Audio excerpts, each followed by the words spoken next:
Buat teman-temanku yang baru gabung, bisa cek di playlist untuk urutan videonya. Untuk judul baru, bisa cek juga di playlist channel ini. Bab 1105, mulai. Kayu abadi ini sudah tidak ada lagi, benda suci yang hilang karena waktu. Manajer segera mengatur agar seorang guru kebijaksanaan senior datang untuk menilai materi. Kultivasi orang tua ini sangat besar karena dialah yang menganalisis darah orang suci yang agung itu. Dia hanya membutuhkan waktu singkat sebelum memverifikasinya. Dia membelai janggutnya dan mengangguk, itu adalah balok kayu abadi, nilainya tidak terhitung. Ini adalah lelang peringkat kedua malam ini. Dia tidak bisa memberikan harga yang pasti dan memulai harga penawaran dengan 10.000 batu roh naga. Ini melebihi harapan Feng Feiyun. Meskipun blok ini besar untuk dunia luar, itu hanya bagian kecil dibandingkan dengan yang asli. Juru lelang adalah wanita cantik dari suku Bangau Merah. Dia berada di masa jayanya dengan bibir kemerahan dan gigi prima, memancarkan pesona yang tak tertahankan.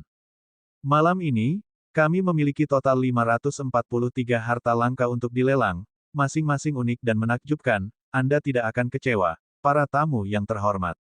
Saya sekarang mengumumkan dimulainya pelelangan. Kecantikan kami dari suku rubah sekarang akan menjadi yang pertama. Dia mengumumkan. Rumah lelang menjadi sunyi mengantisipasi.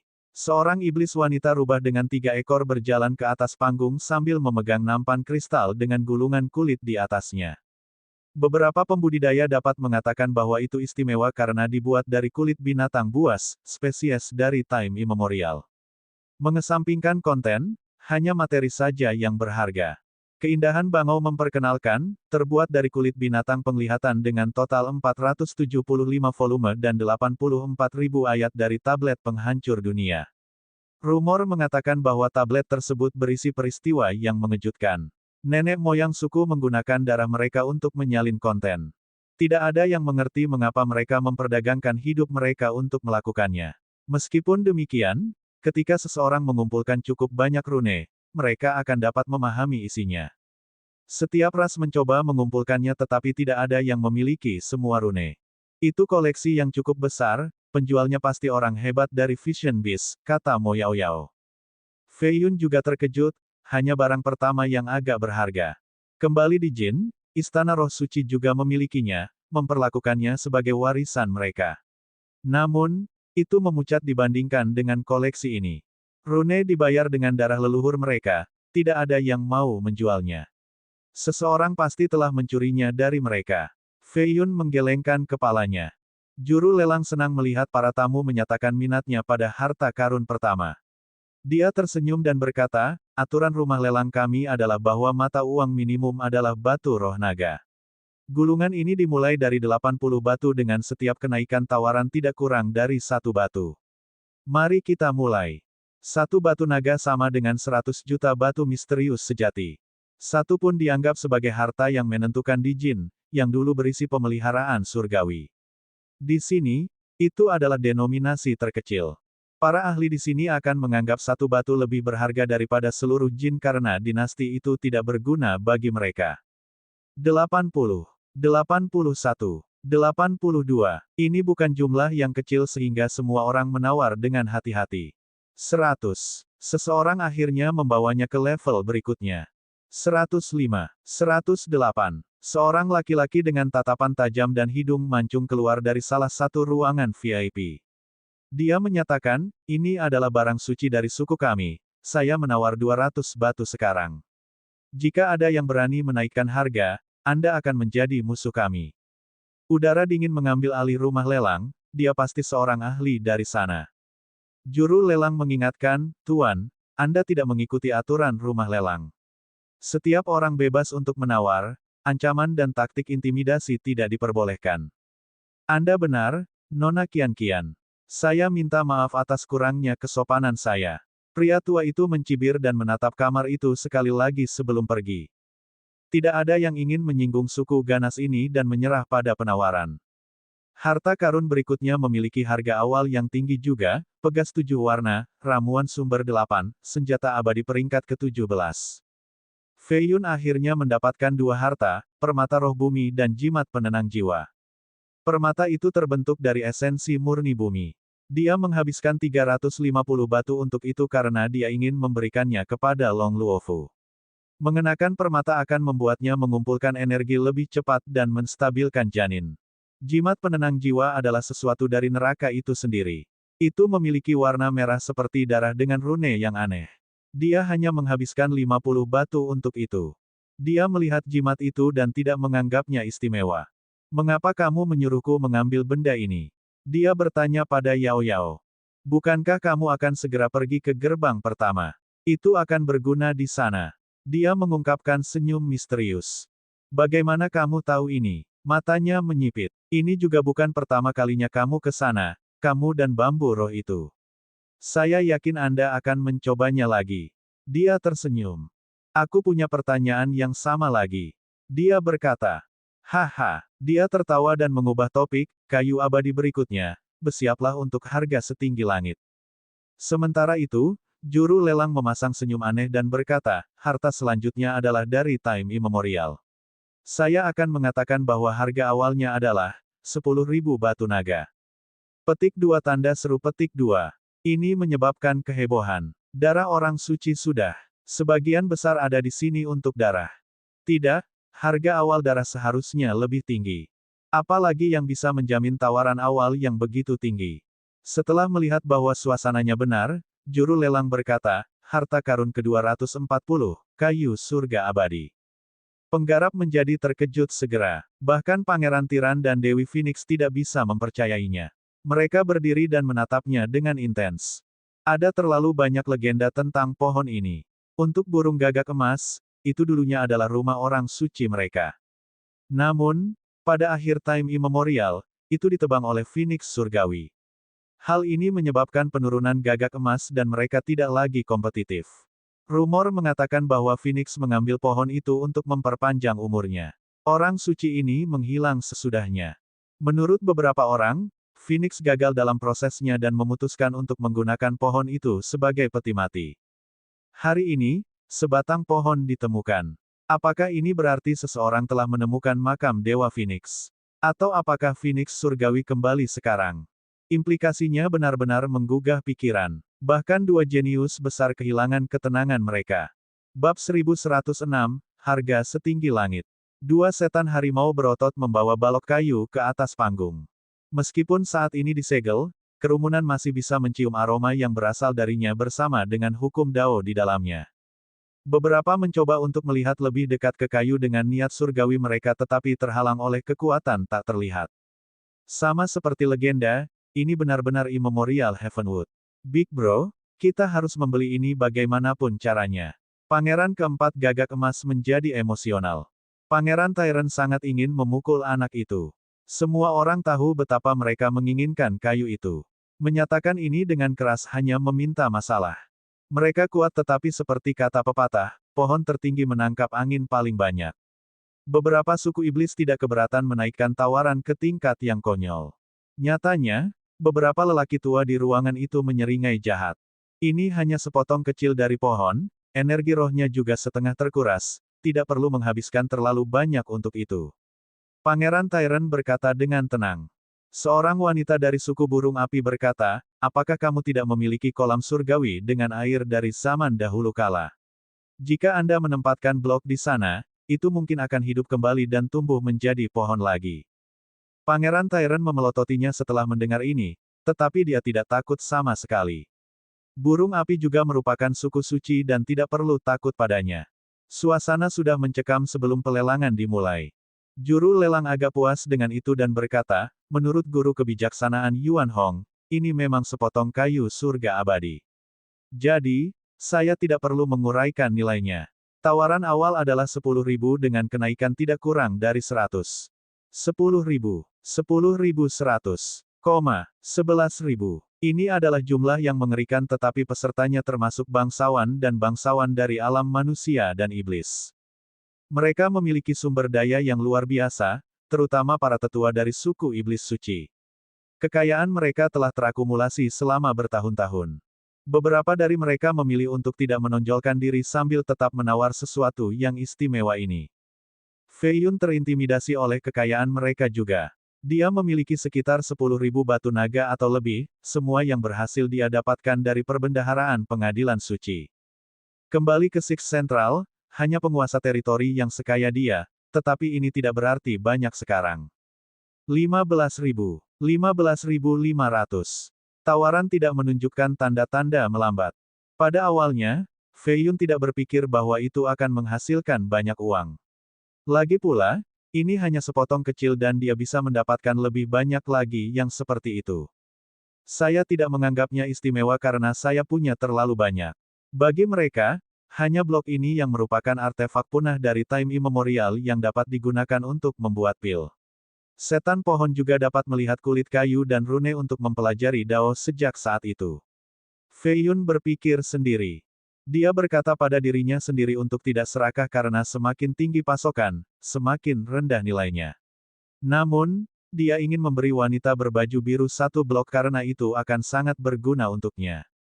Dia juga bertujuan memasuki kapal lagi karena dia menjadi jauh lebih kuat sekarang dan dapat melakukan perjalanan ke lokasi yang lebih dalam. 20.000. Wanita dari suku burung api berdiri dan menaikkan harganya sambil tersenyum pada burung gagak emas. Jalang, pangeran keempat berkata dengan suara pelan, dia sengaja memprovokasi kami karena kamu membunuh putra sulungnya saat itu. Kita perlu memberinya pelajaran dan membakar gunung mereka. Kami di sini untuk menawar, bukan untuk membunuh. Biarkan dia menawar apapun yang dia mau, ada konsekuensi tidak bisa membayar. Dia memiliki batasan yang jelas dan hanya ingin kita membayar sedikit lebih banyak. Pangeran Tyron berkata dengan tenang. 21.000. Sebuah suara dari istana ke-9 datang. Ini adalah iblis tua dari suku penglihatan yang telah menunjukkan dirinya sebelumnya. 22.000. Kata seorang manusia tua yang diselimuti kabut. Orang dapat melihat bahwa dia mengenakan jubah Daois, jelas merupakan leluhur dari sekte yang kuat atau bahkan seorang penguasa tua dari sebuah dinasti. 23.000. Tembakan besar dari naga darah berkata. 24.000. 25.000. Mo Yao Yao tersenyum sambil membelai pekingesenya, kamu orang kaya sekarang, jangan lupakan aku nanti.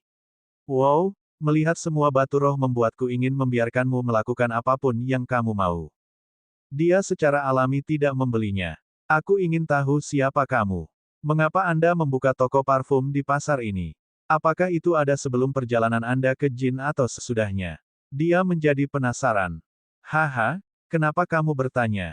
Dia bertanya, kamu cukup kuat untuk menjadi permaisuri Jin namun kamu memulai sebuah penginapan di perbatasan untuk bersenang-senang. Selalu menjaga profil rendah dan tidak dapat diprediksi. Tentu saja, saya hanya ingin tahu, Anda tidak perlu menjawab.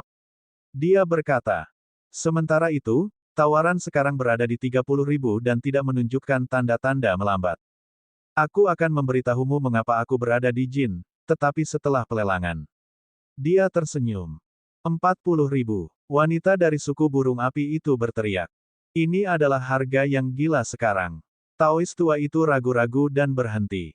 Meskipun ini adalah harta surgawi, manusia tidak terlalu membutuhkannya.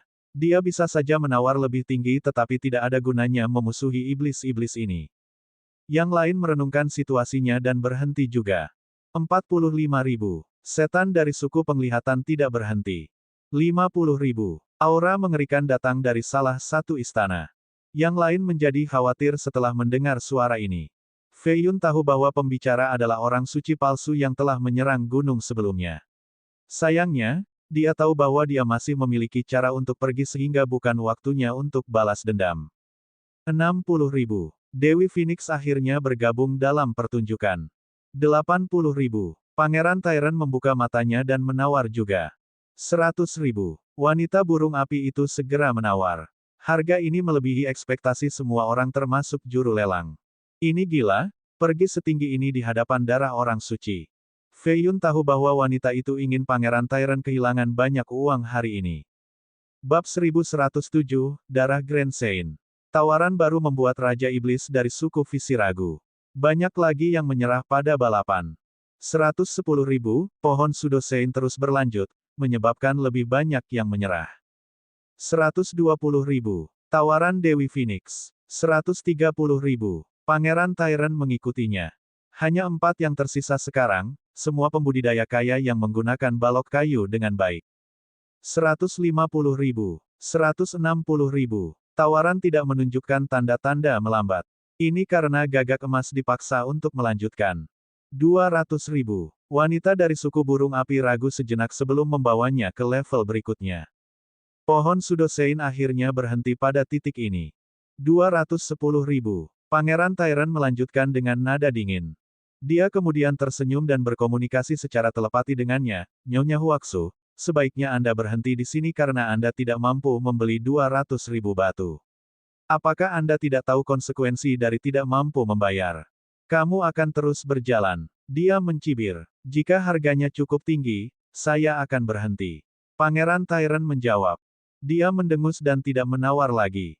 220.000. Dewi Phoenix duduk di balkon istana pertama, tempat yang layak untuk statusnya. Wanita itu berhenti karena tampaknya 200.000 memang batasnya. 230.000. Penawaran Pangeran Tyran tidak ingin kalah dari saingan mereka. Selain itu, suku mereka memiliki kesempatan untuk menghidupkan kembali pohon tersebut. 240.000. 400.000. Fei Yun memutuskan untuk menyalakan obor dan ikut bergabung. Semua orang langsung menatap istana kedua dengan tak percaya. Siapa yang berani menaikkan harga begitu tinggi? Siapa tahu, tapi dia ada di istana kedua, pasti orang penting. Aku merasakan seutas energi drakonik, dia mungkin dari suku naga. Kurasa begitu, mereka paling suka mengumpulkan batu roh, menggunakannya untuk membangun gunung dan jalan. Kudengar ada seekor naga yang suka berenang di lautan batu roh. Mereka mungkin suku terkaya. Pangeran Tiran dan Dewi Phoenix mengernyit karena tawaran ini terlalu tinggi. Karena tidak ada yang menawar, juru lelang siap untuk menghancurkan palu kristalnya. Jika tidak ada orang lain yang tertarik, balok kayu surga abadi ini akan diberikan kepada pria di istana kedua. 400.000 pergi sekali. 400.000 pergi dua kali. 410.000. Orang lain akhirnya menawar. Orang-orang menoleh dan melihat sosok emas dengan tekanan yang menindas. Itu avatar Radiant Lord. Dia terluka jadi dia tidak ada di sini secara pribadi. Radiant Lord menatap ke arah istana kedua dan berkata, tolong tenangkan kami, teman naga. Ini sangat penting bagi suku kami. Fei Yun mengepalkan tinjunya setelah mendengar suara musuhnya. Gagak Emas sudah membayar mahal, tidak perlu memaksakan masalah ini. Mereka tidak bodoh dan tidak akan memainkan permainan Anda. Bakat Anda tidak terhitung dan Anda akan melampaui dia pada waktunya, bersabarlah. Mo Yao Yao berbisik. Fei Yun menarik napas dalam-dalam dan tersenyum, kamu benar, Nona Mo. Dia berhenti menawar dan Gagak Emas mencapai tujuan mereka. Tentu saja, berharap untuk membuat pohon dari blok itu hampir tidak mungkin. Esensi balok telah terkorosi sejak lama dan tidak dapat membuat benih. Belakangan ada beberapa harta penting yang mencapai nilai 100.000 batu naga. Akhirnya, harta terakhir disajikan. Paragon tingkat tinggi secara pribadi mengeluarkan botol putih. Itu terlihat seperti vas bunga biasa tapi dia mengerahkan seluruh kekuatannya untuk membawanya. Juru lelang terhuyung dua kali setelah merasakan aura di dalamnya. Itu pasti darah Santo Agung. Ya, ini dia. Aku mendengar bahwa setetes darah dari seorang Santo Agung dapat membunuh seorang Santo Semu. Tidak, hanya darah orang suci biasa yang bisa melakukan itu. Semua adalah serangga di bawah alam ini.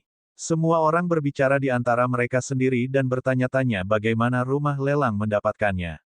Aku akan mengumumkan pelelangan terakhir malam ini sekarang, saat yang ditunggu-tunggu semua orang, aku yakin. Si cantik tersenyum. Suasana langsung tegang, sebagian besar tidak berani bernapas dengan keras.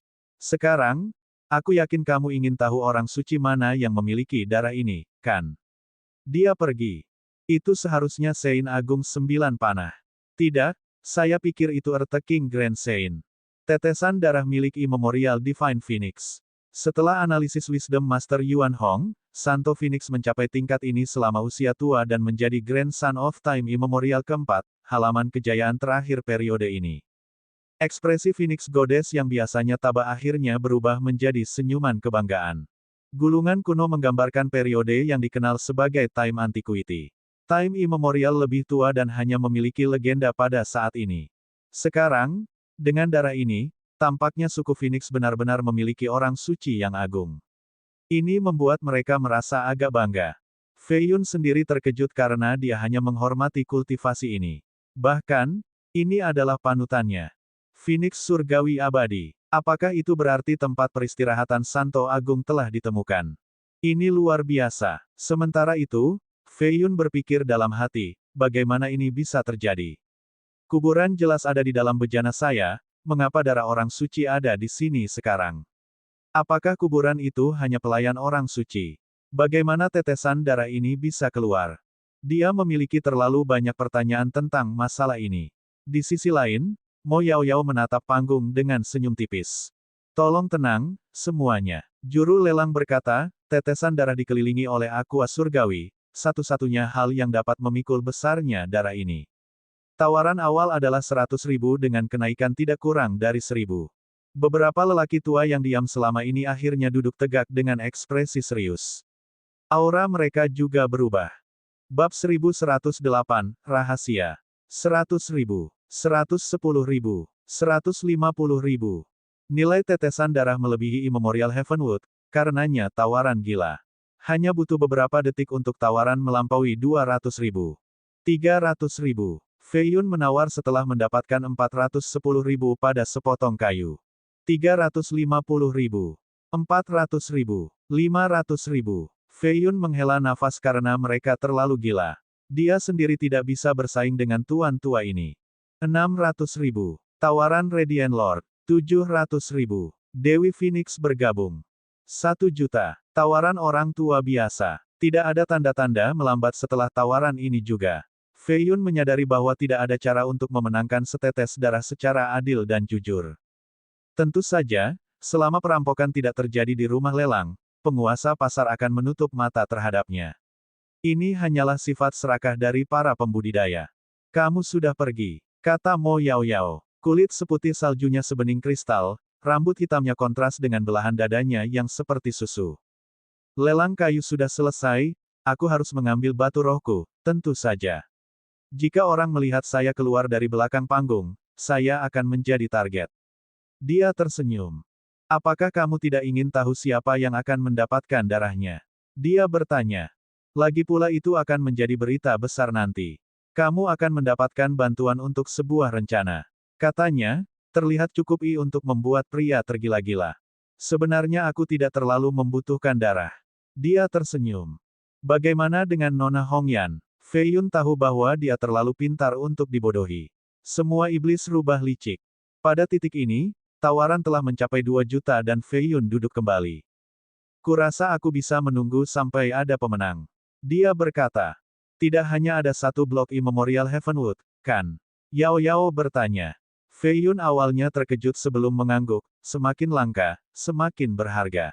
Tidak hanya ada satu tetes darah Santo Agung. Dia tersenyum. Fei Yun menemukan itu mengejutkan lagi, kamu tahu terlalu banyak hal. Apakah kamu tidak ingin tahu caranya? Tentu saja, tapi kamu tidak akan memberitahuku. Aku akan memberitahumu sekarang bahwa akulah yang membawa tetes darah ini kembali ke pasar. Dia tersenyum. Wanita seperti dia harus dilindungi dan dihargai seperti bunga dalam vas. Bagaimana dia bisa melakukan ini? Fei Yun mengira dia pintar tapi jelas, ini hanya ego. Perkiraan awalnya tentang dia salah. Ini adalah cacat yang harus diperbaiki. Kamu ingin tahu mengapa aku mengunjungi Jin, kan?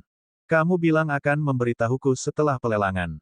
Aku akan memberitahumu sekarang, aku pergi ke sana untuk setetes darah. Fei Yun langsung mengerti, Gunung Kuali Perunggu, apakah itu kuburan yang sebenarnya? Jadi itulah perbendaharaan iblis. Yao Yao mengangguk, Phoenix besar menebang kayu surga abadi demi perpanjangan hidup, belum lagi bepergian secara luas dan meninggalkan banyak legenda. Yang paling penting, mengambil sesuatu dari neraka. Dan membawanya kembali ke dunia fana. Ini adalah pertama kalinya Fei Yun mendengar tentang ini. Neraka dan gerbang neraka berbeda. Yang terakhir ada di dunia fana tetapi neraka adalah sesuatu yang sama sekali berbeda. Jalan yang diambil adalah sungai emas. Ada 9 langit dan 10 bumi, neraka memiliki 9 sungai emas yang menghubungkan semuanya, kata Yao Yao. Apa yang diambil Phoenix besar dari neraka? Fei Yun bertanya. Itu saya tidak tahu. Dia menggelengkan kepalanya, itu pasti sesuatu yang berkaitan dengan reinkarnasi. Itu ditinggalkan di kuali perunggu dan menjadi lubang menuju neraka. Orang mati dapat hidup kembali, bahkan beberapa pembudidaya yang beruntung. Tembakan besar dari neraka memasuki dunia fana untuk mengambilnya kembali. Sayangnya, kekuatan misterius entah bagaimana mengalahkannya. Dia kemudian mengambil jalan yang berbeda, membuka dunia yin dan yang di jin. Kedua dunia ini khusus menampung makhluk dari neraka yang berhasil melewati lubang, ini untuk menjaga keamanan dunia fana. Tentu saja, ini hanya spekulasi, saya tidak tahu asal-usul yin dan yang sebenarnya, hanya saja mereka terhubung ke neraka. Fei Yun menjadi tenang dan berspekulasi tentang masalah tersebut. Sungguh luar biasa bahwa kamu mengetahui semua ini. Matanya menyipit. Dia hanya tersenyum dan tidak mengatakan apa-apa. Ketukan dari luar bisa terdengar. Manajer kemudian masuk dan dengan hormat membungkuk pada Yao Yao sebelum berbicara dengan Fei Yun. Feng Mulia Muda, pelelangan hampir berakhir. Ini batu rohmu. Dia memegang batu pembatas seukuran kepalan tangan dan memberikannya kepada Fei Yun. Yang terakhir menerima dan melihat ke dalam, total 405.900 batu naga setelah dikurangi biaya. Manajer itu segera pergi. Fei Yun bisa melihat rasa hormat yang diberikan kepada Yao Yao darinya. Fei Yun menatapnya sementara dia balas tersenyum padanya. Kamu wanita tuan pasar. Dia berkata, mungkin tidak. Dia tidak menjawab. Dia percaya bahwa dia benar. Setan cantik seperti dia akan dimakan hidup-hidup di daerah bermasalah ini tanpa latar belakang yang kuat. Tuan pasar pasti sudah memberitahunya semua rahasia ini juga. Seharusnya aku tahu lebih awal. Ada sesuatu yang saya tidak mengerti sekalipun. Mengapa seseorang sekuat Anda membutuhkan bantuan dengan portal karena Anda bisa membuatnya sendiri? Lagi pula, kenapa kau tidak segera meninggalkan jin setelah mendapatkan tetesan darah? Dia bertanya. Apakah kamu percaya padaku jika aku memberitahumu bahwa aku berpikir untuk mengikuti portal yang ditinggalkan oleh ibumu untuk menemukannya? Dia menjilat bibirnya dengan main-main. Apa tujuanmu? Mata Fei Yun menjadi dingin. Ibumu adalah naga terkuat yang pernah kulihat. Seekor naga betina juga, bukankah menurutmu itu aneh? Dia berkata. Bagaimana kamu tahu ini? Dia bertanya. Dia tertawa dan harus menutup mulutnya, saya tidak melakukannya sampai sekarang. Saat aku bertemu denganmu di jin, kupikir ibumu adalah burung phoenix. Saya hanya memperhatikan darah naga Anda ketika Anda mematahkan kutukan dan mencurigai benda naga itu. Petik 2, petik 2. Itu hanya tipu muslihat. Fei Yun kalah dalam pertempuran kali ini. Dia pikir mungkin dia tahu segalanya tentang dia pada awalnya, bahkan identitas asli orang tuanya.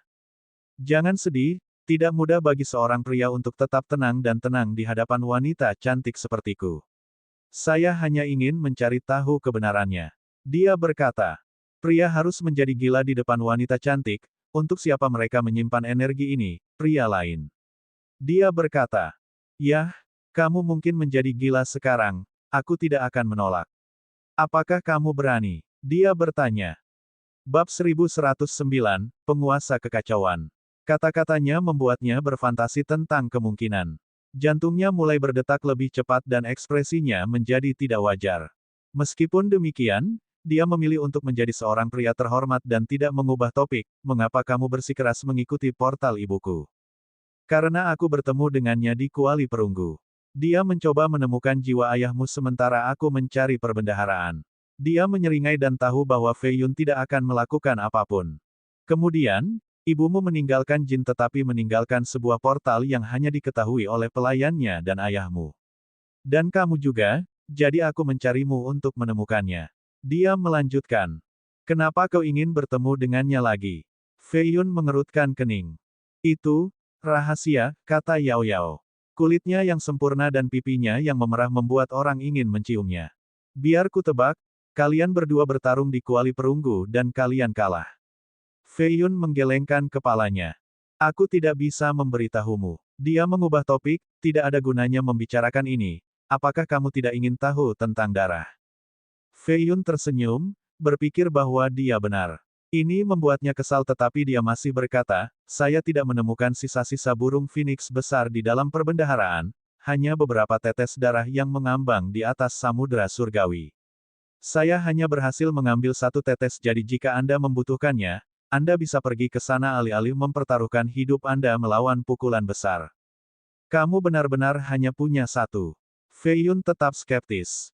Dia menghela nafas dan mengangkat 3 jari untuk bersumpah. Saya bersumpah bahwa saya hanya mendapat 1 tetes sebelum kas ditutup.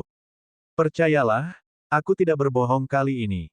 Jika konsekuensi dari bersumpah ke surga itu nyata, setengah dari orang di dunia akan mati, pikir Fei Yun. Dia melirik botol di atas panggung dan merenung, tidak dikuali perunggu, hanya beberapa tetes darah. Mungkinkah jenazahnya lebih dalam di sana? Dia kemudian berpikir tentang pohon di dalam kapal. Apakah ada hubungan antara dia dan Phoenix Surgawi? Asteris. Lelang akhirnya selesai. Tetesan darah dimenangkan dengan tawaran sebesar 4.800.000 oleh suku Phoenix. Seorang suci palsu dari sana datang secara pribadi dan menunjukkan kekayaan mereka, mengakhiri kompetisi. Banyak yang menghela nafas dan menyesali kehilangan pelelangan. Ledakan. Tiba-tiba, energi pembunuh menyelimuti udara dan berubah menjadi awan gelap. Jiwa dan kerangka melayang di udara, mengeluarkan lolongan yang memekakkan telinga. Cakar kerangka mencapai ke bawah, jari-jarinya sebesar pilar, dan kukunya setajam cakar. Itu menembus langit-langit rumah lelang dan menyita botolnya. Puff. Kultivator yang lebih lemah direduksi menjadi darah karena tekanan belaka. Banyak istana dan bangunan di jalan runtuh, berubah menjadi reruntuhan berlumuran darah. Bodoh, apakah kamu tahu tempat apa ini? Manajer rumah lelang berubah menjadi kera raksasa yang menjulang setinggi 100 meter. Tidak ada yang menyangka bahwa seorang manajer saja adalah Raja Iblis. Huff. Sebuah cemberut menggelegar datang dari atas dan menyebabkan manajer berdarah dari semua lubang. Dia menjadi lebih kecil lagi dan ditekan. Pekerja lelang datang untuk membantunya, menghentikannya dari dipaksa jatuh ke tanah. Kultivator di udara itu mengerikan, hanya suaranya saja yang melukai seorang Raja Iblis. Beberapa pembudidaya muncul, siap bertarung. Salah satunya adalah setan tua dengan simbol bulan di dahinya dan kulit layu. Dia mendongak dan berkata, Lord of Chaos, beraninya kamu. Raja akan melenyapkanmu karena ini.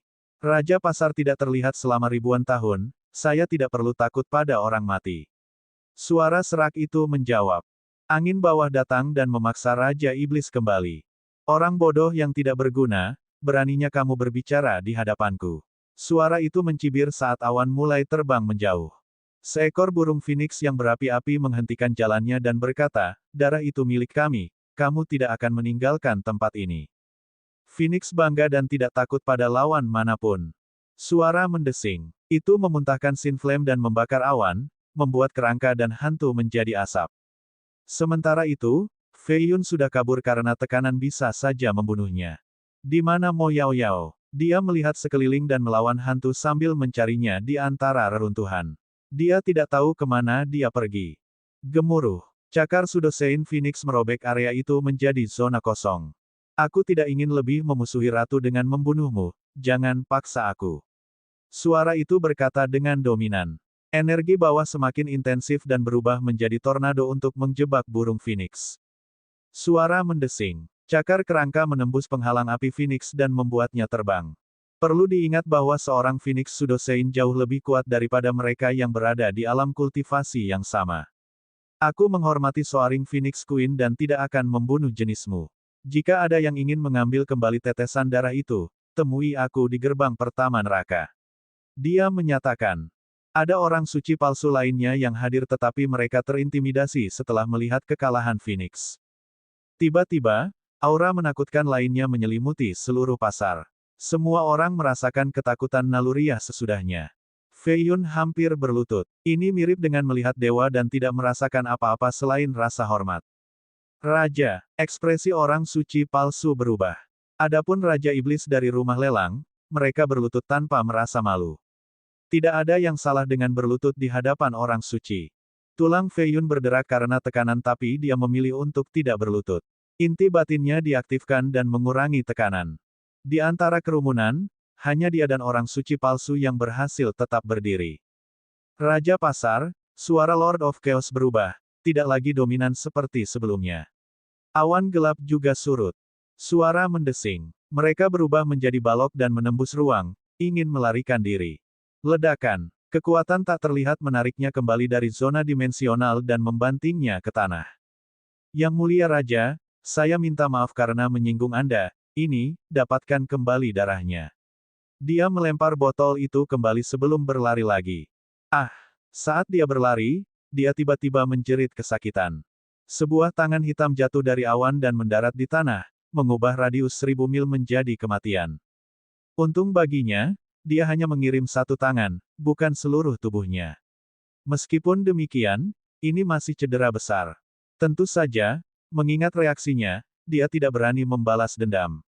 Bab 1110, melawan Pangeran Tyrant. Gerbang pertama neraka. Di altar hitam di dalam istana dengan banyak pilar, makhluk mengertakkan gigi dan berkata, Raja Pasar, beraninya kamu memotong lenganku. Suara mendesing. Kekosongan itu terkoyak dan 9 ekor putih menyerang altar. Pilar runtuh dan kemudian seluruh istana, membunuh banyak hantu dalam prosesnya. Lord of Chaos terbang keluar dari puing-puing, Market King, ini adalah gerbang neraka. Aku tahu apa itu sebabnya kamu masih hidup. Suara yang mengesankan bergema dan menakuti hantu dan jiwa yang tak terhitung jumlahnya. Lord of Chaos tidak berani bersikap tidak sopan meski didorong ke tepi. Dia berkata, kali ini adalah kesalahan saya tidak akan melakukannya lagi. Karena kamu melanggar aturan pasar, hukuman diperlukan. Suara itu berkata. Tebasan putih datang dari atas dan memotong leher tuannya. Bagian bawah berubah menjadi asap hitam, hanya menyisakan tengkorak yang mengambang. Itu sangat marah dan mengeluarkan raungan yang memekakkan telinga. Butuh beberapa saat sebelum ketenangan kembali ke gerbang pertama neraka. *****. Hanya satu tangan saja sudah cukup untuk mengalahkan Phoenix Sudosein. Untungnya, Raja Pasar ada di sana untuk menghentikannya. Tidak heran mengapa iblis wanita bambu itu kalah telak. Fei Yun membelai dagunya dan menatap lengan yang terputus. Afinitas jahatnya dapat menginfeksi segalanya. Ini pasti waktu terbaik untuk menyerang gerbang pertama neraka, dia harus terluka. Fei Yun berencana untuk kembali ke Spirit Mountain untuk membuat rencana. Dia berpikir untuk merebut setetes darah. Ini sama untuk banyak orang lain tetapi semuanya terintimidasi oleh kekuatan Raja Pasar. Rubah kecil, beritahu Nona bahwa aku akan kembali menemuinya nanti. Kata Fei Yun sebelum meninggalkan pasar. Teman, pergi begitu cepat. Sesosok menyusul dan mendarat di atas batu apung di depan Fei Yun. Pangeran Tyrant mengenakan baju besi cerah di luar fisiknya yang berotot. Dia memiliki alis tebal dan tatapan tajam. Pangeran keempat dan yang lainnya juga tiba, lebih dari selusin ahli dari suku Gagak Emas.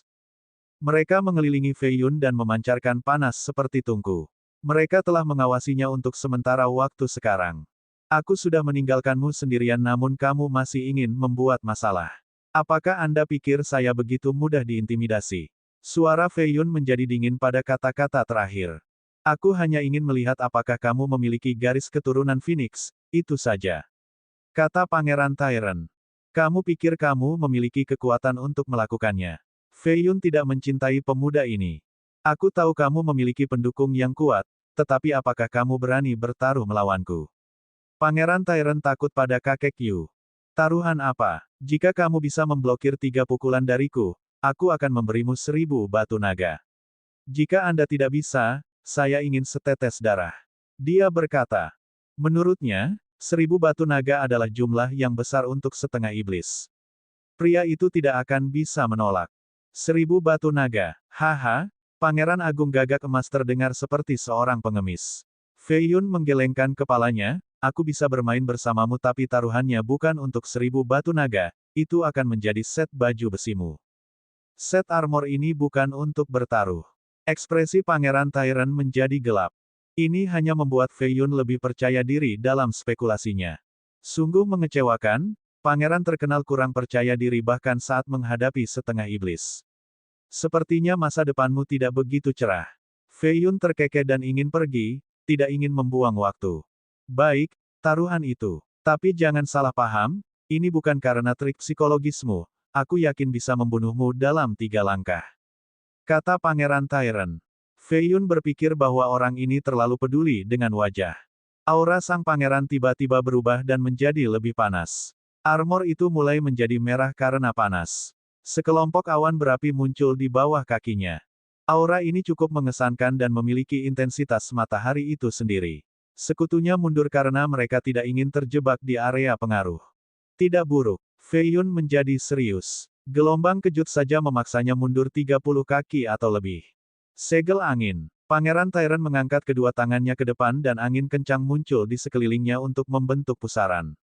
Dia meninju pusaran dan mengirim segel langsung ke Fei Yun. Rambut Fei Yun berkibar saat dia menyalurkan kekuatannya. Inti batin suci melepaskan energi ke telapak tangannya, menciptakan setengah busur cahaya. Itu berhasil memecahkan segel tetapi Fei Yun masih didorong mundur sekitar 100 mil. Pangeran Tyrant ini jauh lebih kuat dari pangeran keempat. Jika Fei Yun tidak menerobos, dia tidak akan bisa menghentikan pukulannya. Segel Void Rain. Pangeran Tyrant menciptakan angin yang berapi-api kali ini. Lebih banyak berkumpul hingga pagoda yang menjulang tinggi tercipta. Aura destruktifnya membuat khawatir semua orang di daerah terdekat. Itu adalah tinju Dewa Gagak Emas. Itu bisa menghancurkan benua dengan kekuatan penuh. Pangeran Tyrant bertarung melawan monster setengah iblis itu. Ya, mereka adalah jenius top saat ini tapi kupikir karena setengah iblis baru saja menerobos baru-baru ini, seharusnya ada celah di antara mereka. Banyak tatapan surgawi memperhatikan pertarungan.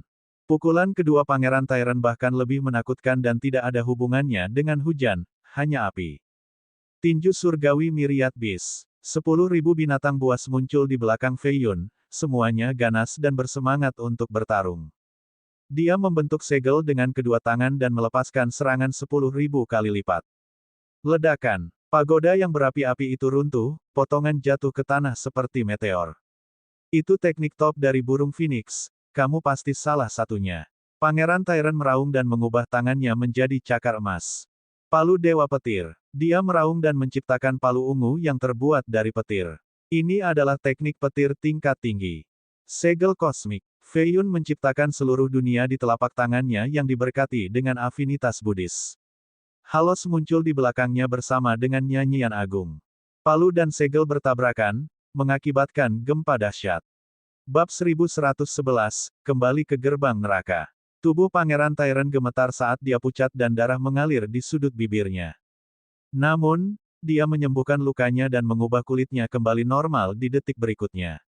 Begitu debu mereda, kedua petarung itu terlihat lagi.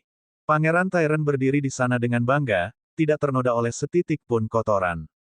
Di sisi lain, Fei Yun tampak dalam keadaan menyedihkan dengan lubang dan beberapa noda darah di jubahnya. Meskipun demikian, dia tetap berdiri dan siap bertarung. Pangeran Tyrant masih lebih kuat. Penonton menarik napas dalam-dalam. Setengah iblis itu gila, dia baru saja mencapai alam berikutnya namun dia berhasil menahan 3 pukulan dari Pangeran Tyrant dengan luka ringan. Pangeran Tyrant menatap Fei Yun dengan jijik dan berkata, kamu kalah. Fei Yun menyeka debu dari jubahnya dan berkata, itu hanya 3 gerakan, kita bisa mencoba lagi untuk 800 putaran lagi. Huff, jangan membuat alasan, aku lelah melawan setengah iblis rendahan. Pangeran berkata dengan dingin.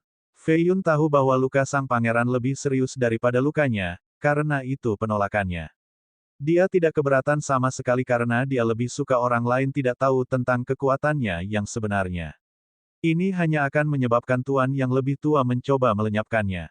Ingat, syaratnya adalah aku menahan 3 pukulan darimu. Bukankah sudah waktunya bagimu untuk melaksanakan kesepakatanmu? Fei Yun mengingatkan. Beraninya kamu jelas kalah. Pangeran mendengus. Itu bukan syarat taruhannya. Aku hidup, jadi aku pemenangnya. Jangan mengingkari sekarang, wahai Pangeran Agung Gagak Emas, kata Fei Yun. Aku tidak ingin mengoceh denganmu, setengah iblis yang malang, kata sang pangeran. Baik, sepertinya kamu tidak bisa menerima kekalahan dengan anggun. Kita bisa terus bertarung kalau begitu. Fei Yun memanggil segel trigram dan kuali trinitasnya. Dia memberdayakan mereka dengan energi suci, menyebabkan mereka menjadi gemilang dan berapi-api. Pangeran Tyrant merasakan sakit yang tajam di dadanya dari pertukaran tadi. Ekspresinya berubah sedikit sebelum dia tertawa dan berkata, sepertinya aku telah jatuh ke dalam perangkapmu. Baiklah, bahkan jika aku mengalahkanmu hari ini, orang lain hanya akan menyebutku pengganggu yang mengingkari taruhan. Apakah kita bertarung atau tidak? Fei Yun sedikit tergoda untuk keluar semua meskipun ada potensi kontra. Tidak, Pangeran Tyrant melepas armornya dan berubah menjadi bola hitam dengan rune yang aneh. Dia melemparkannya ke Fei Yun dan berkata, ambil, itu hanya satu set, kami punya banyak yang tidak sepertimu, setengah iblis yang malang. Ingatlah kemurahan hati saya hari ini. Kenyataannya, dia sangat menyesal karena itu adalah harta karun khusus yang dicuri dari gerbang neraka ke-9. Hampir tidak mungkin menemukan yang kedua. Fei Yun menangkap bola hitam itu dan mengirim energi suci ke sana untuk menghilangkan niat surgawi sang pangeran. Pangeran memperhatikan hal ini dan semakin membenci Fei Yun, ingin menyiksa dan membunuhnya. Berkumpul, Fei Yun memerintahkan dan bola berubah menjadi satu set baju besi lengkap dan melilitnya.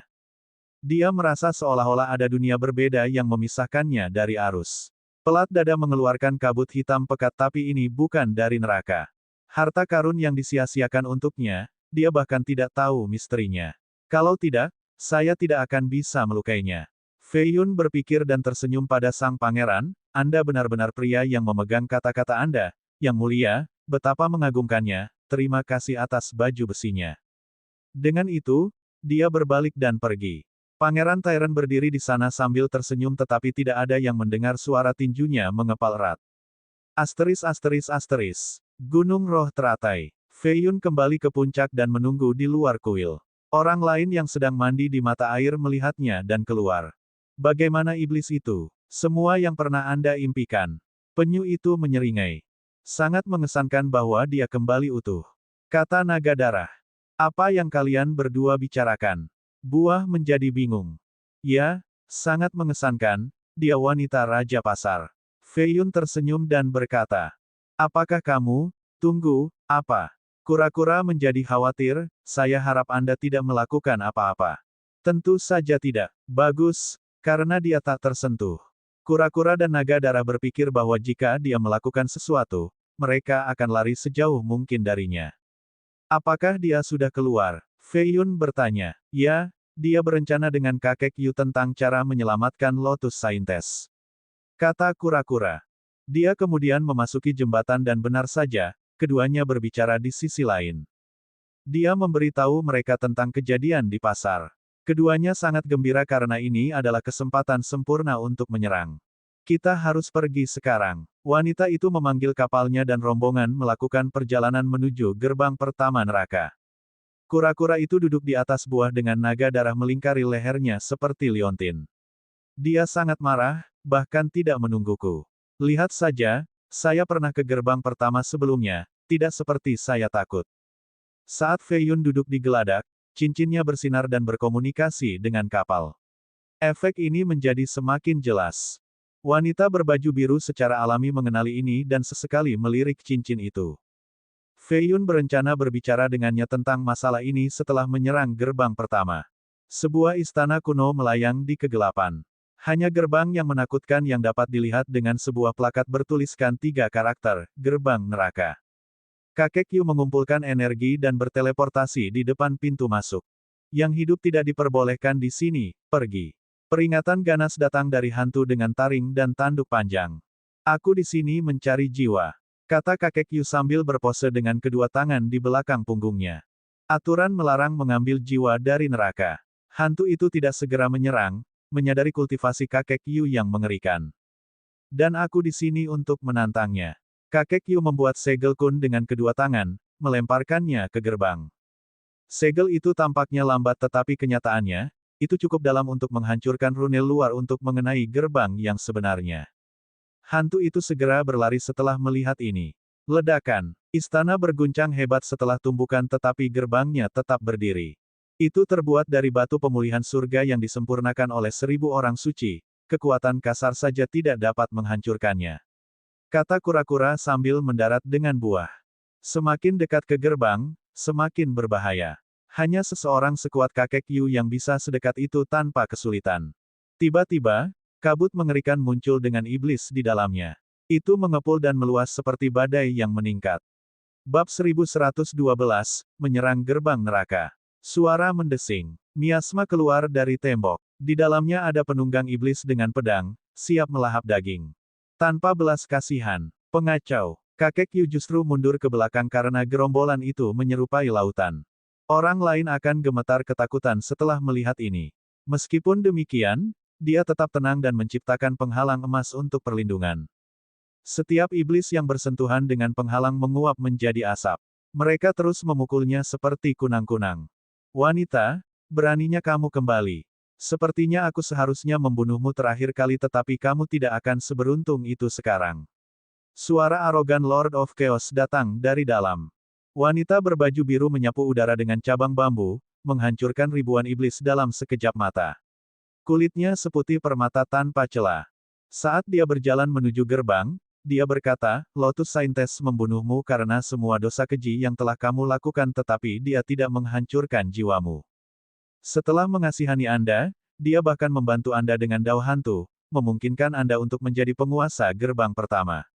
Anda tidak hanya menolak untuk bertobat, Anda bahkan bersekongkol melawannya pada saat terlemahnya dan membuatnya mati lebih cepat. Yang terburuk, Anda bahkan mengambil jiwanya. Orang malang yang menyedihkan seperti dirimu seharusnya tidak hidup di dunia ini. Gerbang neraka punya aturan, kalian penyusup pantas mati. Lord of Chaos merengut. Cakar kerangka terwujud menjadi kenyataan dan membawa bau darah yang tak terkatakan. Itu datang langsung ke wanita berbaju biru. Merusak. Kakek Yu memanfaatkan gerakan dari harimau putih yang berspesialisasi dalam menangani makhluk yin, pengiris mayat. Tangannya bergerak seperti pisau dan memotong cakar menjadi tumpukan tulang. Fei Yun memanggil esensi senjatanya dan menciptakan domain pedang di sekelilingnya, memurnikan setiap iblis yang berani mendekat. Dia juga meminjam botol suci hantu dari Yao Ji untuk perjalanan ini. Dia memanggilnya dan itu menyedot puluhan ribu iblis. Neraka Yama, Raja Kilin. Dia juga melepaskan boneka-boneka itu. Neraka Yama terbuat dari energi neraka jadi iblis ini adalah makanan yang enak. Itu membuka mulutnya dan menyedot semua yang ada di dekatnya. Kilin Monarch memiliki jiwa Raja Xuanlun dan vitalitas Kilin Sudosein. Hanya dengan satu pukulan, ia menjatuhkan iblis pegunungan dan menyerap energinya. Sayangnya, gerombolan iblis sepertinya tidak ada habisnya. Langit seluruhnya hitam dengan titik-titik. Apakah tidak ada cara untuk mendobrak gerbang? Fei Yun terus membunuh jalan masuk. Ada satu, Dewa Sihir pernah melakukannya sebelumnya. Kata kura-kura. Bagaimana, darah orang suci bisa membuka gerbang ini? Kata kura-kura. Mengapa repot-repot memberitahuku ini, di mana aku akan menemukan orang suci atau setetes darah? Fei Yun ingin menendangnya. Kami tidak memiliki orang suci, tetapi kami memiliki buah suci. Tidak ada segel dan formasi yang bisa menghentikannya. Lao Shi, lepaskan segel itu untuk kami. Kura-kura itu dengan lembut menepuk buah itu seperti seorang kakek yang menyayangi cucunya. Buah itu berubah menjadi sinar hitam dan menjatuhkan semua iblis sebelum menabrak gerbang. Sepertinya itu memasuki penghalang air, menembus permukaan dan menghilang dari pandangan. Bahkan gerbang neraka ini tidak bisa menghentikannya. Fei Yun mengubah esensi senjatanya menjadi tombak, mengeluarkan isi perut iblis berkepala 3 yang mengendarai anjing neraka. Saat dia mendekat, dia merasakan tekanan mengerikan datang dari gerbang. Banyak dao surgawi menekannya tetapi anehnya, saat mereka bersentuhan dengan baju besi hitam, mereka secara otomatis mundur. Ini benar-benar berbeda dari kunjungan pertamanya. Saat itu, dia bahkan tidak bisa mencapai jarak 100 mil sebelum merasakan organ-organnya diremas menjadi satu. Armor ini tidak buruk sama sekali, itu bisa menahan kekuatan neraka. Dia bergumam. Ledakan. Akhirnya, ledakan keras terdengar di seluruh medan perang. Gerbangnya terbuka, siapa yang melakukannya? Apa? Kekacauan datang dari dalam. Beberapa hantu kuat mencoba menutupnya dengan paksa. Namun, kakek Yu berteleportasi ke depan gerbang, mengubah tangannya menjadi cakar harimau, dan mendorong gerbang keluar melalui celah. Dia mengeluarkan raungan yang menakutkan dan menguranginya menjadi helaian asap. Dia adalah orang pertama yang masuk dengan wanita berbaju biru tepat di belakangnya. Tangkap mereka. Fei Yun menggunakan botol itu untuk menangkap semua iblis di dekatnya dan memanggil bonekanya juga. Memasuki gerbang itu mirip dengan memasuki dunia baru. Energi roh di sini sangat berbeda. Itu memiliki konsentrasi energi yin dan kematian yang tinggi, tidak mungkin diserap oleh seorang kultivator biasa. Ini adalah energi hantu, bukan energi roh. Hemat energi Anda atau Anda akan mati di sini. Kura-kura itu sepertinya akrab dengan tempat ini. Buah mengebor keluar dari tanah dan menghampiri kura-kura. Kakek, di sini terlalu dingin, apakah Anda punya cangkang lain untuk saya pakai? Saya hanya punya satu dan tidak tersedia untuk dipinjam, kata kura-kura. Kenapa aku tidak punya? Karena kamu bukan kura-kura. Tapi aku cucumu. Yah, kura-kura itu bertingkah misterius, kamu terlalu muda sekarang, kamu akan tumbuh nanti. Oh, tempat ini gelap dengan hawa dingin yang menusuk tulang. Ada retakan spasial di mana-mana dengan esensi neraka mengalir keluar. Apapun yang bukan milik dunia Yin akan terkorosi oleh esensi ini. Fei Yun dengan hati-hati bermanuver di sekitar celah karena jatuh ke neraka berarti kematian. Suara mendesing. Raja hantu tingkat 5 terbang keluar dari sumur dengan baju besi lengkap. Dia mengayunkan pedangnya ke arah Fei Yun. Fei Yun menukik ke bawah dan menusukkan esensi senjatanya untuk menghentikan tebasan. Gelombang kejut saja membuat tangannya mati rasa. Mati. Dia mengirim energi suci melalui esensi senjata dan menghancurkan pedang. Keke, hanya kematian yang menunggumu, penyusup. Raja hantu mengeluarkan tawa jahat. Fei Yun mendengus dan menggunakan botol hantu untuk menyedot semua energi Yin di dekatnya. Ekspresi sang raja memburuk saat dia kembali menjadi asap hitam, terbang menuju sumur. Fei Yun buru-buru memfokuskan botol ke sumur. Itu tidak berdasar dan butuh beberapa saat baginya untuk mencapai dasar. Dia melihat daging dan tulang serta menggeliat menyeramkan dari makhluk tak dikenal. Mereka mengeluarkan suara yang menyerupai tawa dan tangisan. Raja hantu tidak terlihat. Dia kemudian melihat jiwa-jiwa yang hilang muncul, baik tua maupun muda. Jiwa orang suci masih lebih penting. Fei Yun menyerah mengejar raja dan ingin pergi secepat mungkin setelah menyelesaikan misinya. Ini bukan tempat untuk orang hidup. Saat dia keluar dari sumur, dia merasakan ada sesuatu yang tidak beres dan memanggil segel trigramnya. Ledakan. Penghalangnya hampir dihancurkan oleh serangan mengerikan. Jika bukan karena reaksi dan kesadarannya yang cepat, dia akan menderita kerusakan serius. Ada total 4 raja hantu tingkat 5 yang mengelilingi sumur, salah satunya adalah raja pertama yang dia temui.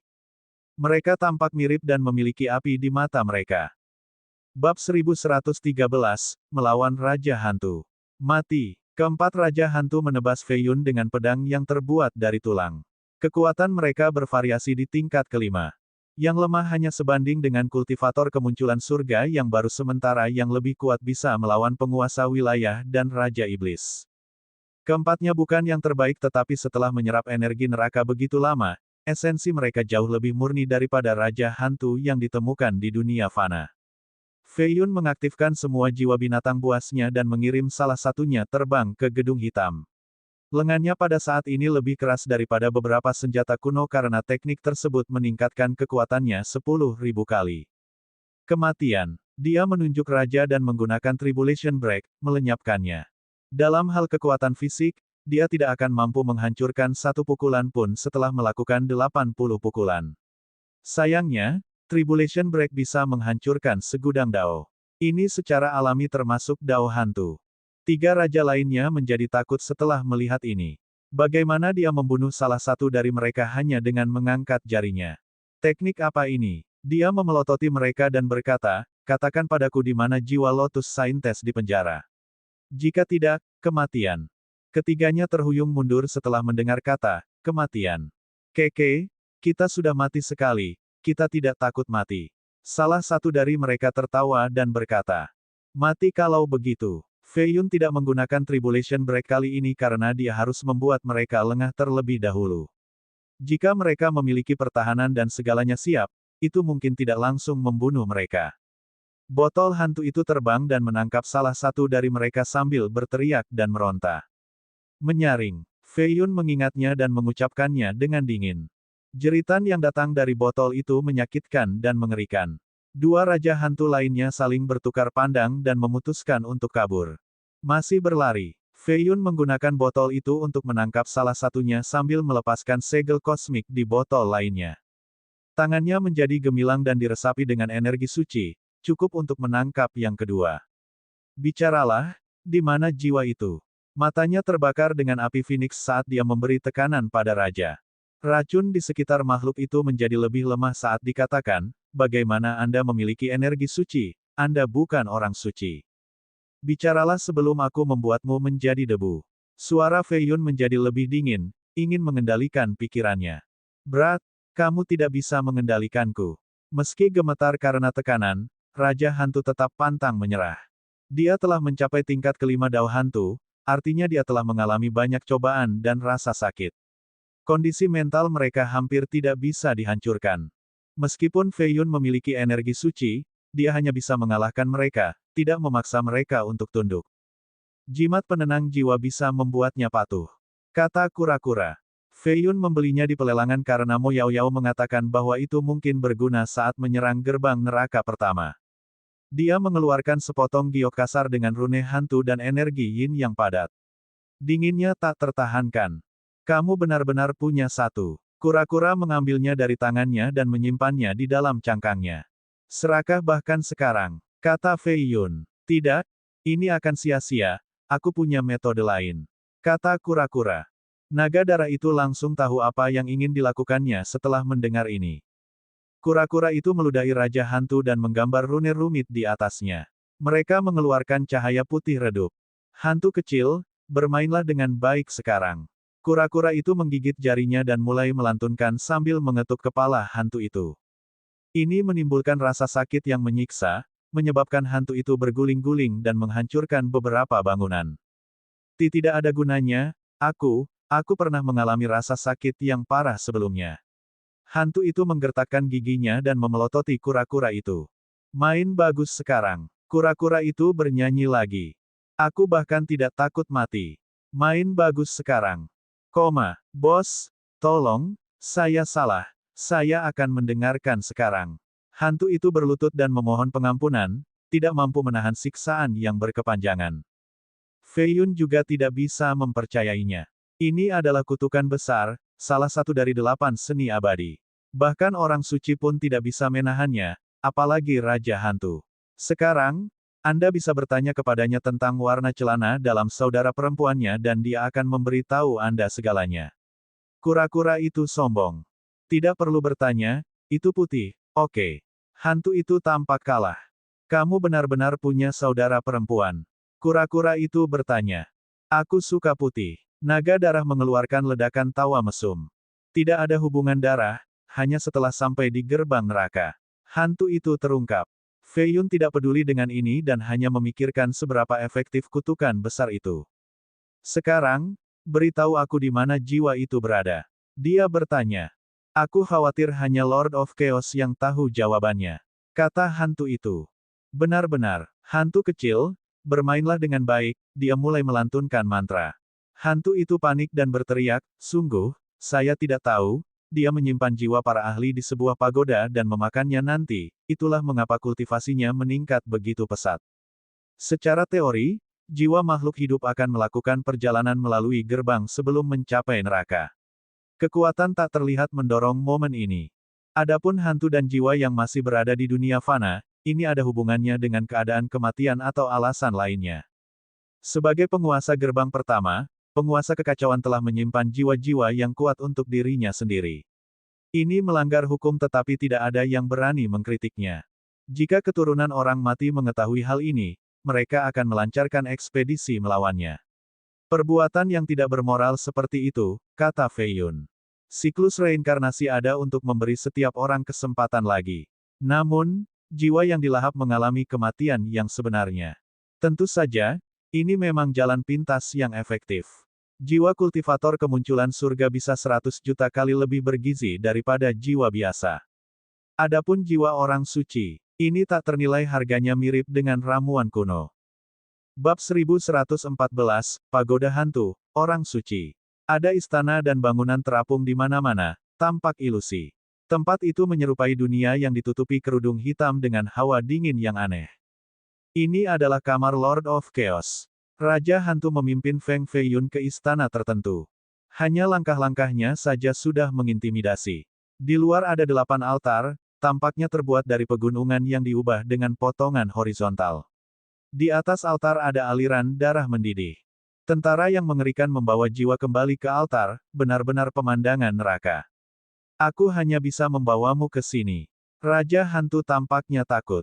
Fei Yun melambaikan tangannya dan memerintahkan Yaman neraka untuk berubah menjadi tornado, melingkari raja dan menelannya. Energi dingin Helyama menjadi lebih kuat dengan rune hitam sesudahnya. Beraninya kau mengganggu. Seorang raja hantu yang mengendarai makhluk bertanduk hitam mengangkat tombaknya ke arah Fei Yun. Makhluk itu busuk karena racun tetapi masih mempertahankan kerangka aslinya. Fei Yun dipersenjatai untuk berperang dan tidak repot-repot memandang raja, mendorong hantu itu untuk menyerang. Fei Yun berbalik dan menusuk penyerang. Pluf! Begitu esensi senjata ada di dalam, dia melepaskan energi suci dan menyebabkan raja hantu meledak. Raja ini jauh lebih lemah dibandingkan dengan penyergap sebelumnya, tidak layak disebut pada saat ini. Seorang penyusup, bunuh dia, jiwanya adalah milikku. Hantu dari segala arah bergegas mendekat. Beberapa dari mereka adalah raja yang kuat dengan sabit. Fei Yun melompat ke atas binatang bertanduk itu dan bergegas maju. Aura sabit khusus saja sudah mengerikan. Namun, karena dia memakai armor khusus, dia tidak takut pada mereka. Dia mengubah esensi senjata menjadi hujan pedang untuk menghancurkan rentetan serangan yang terus-menerus. Mengubahnya kembali menjadi tombak, dia menembus pilar besar di istana dan menjatuhkannya ke atas puluhan hantu. Saat dia berkendara lebih jauh ke dalam istana, dia akhirnya melihat sebuah pagoda hitam dengan beberapa lusin lantai. Puncaknya terlalu tinggi untuk dilihat. Ledakan, tekanan di sekelilingnya meningkat, membuatnya merasa seolah terjebak dalam rawa. Armor hitamnya tidak maha kuasa melawan semua segel di sini. Suara mendesing. Sebuah petir tebal turun seperti pisau surgawi. Fei Yun menggunakan segel trigram untuk membuat perisai yin yang untuk memblokirnya. Sayangnya, lebih banyak sambaran petir turun, masing-masing cukup kuat untuk membunuh Raja Hantu. Segel kosmik. Fei Yun menciptakan penghalang besar dengan serangan ini, mampu menghentikan serangan tetapi tidak merusak blokade. Ini pasti dilakukan oleh Lord of Chaos sendiri. Dia memanggil Kuali sebagai tindakan defensif sambil menggunakan Grand Cheng Art untuk mencari jalan. Aku tahu. Dia mengaktifkan energi sucinya bersama dengan api Phoenix. Inti dalamnya mengeluarkan pekikan Phoenix. Merusak. Kombinasi dari dua afinitas berubah menjadi pusaran api. Itu menelan semua segel di dekatnya. Dia berhasil melewati penghalang terakhir dan berdiri di depan pagoda, melihat pagoda itu terbuat dari tulang. Aliran darah menumpuk di bagian bawah. Gerbang itu tampak seperti binatang buas dengan gigi yang menakutkan.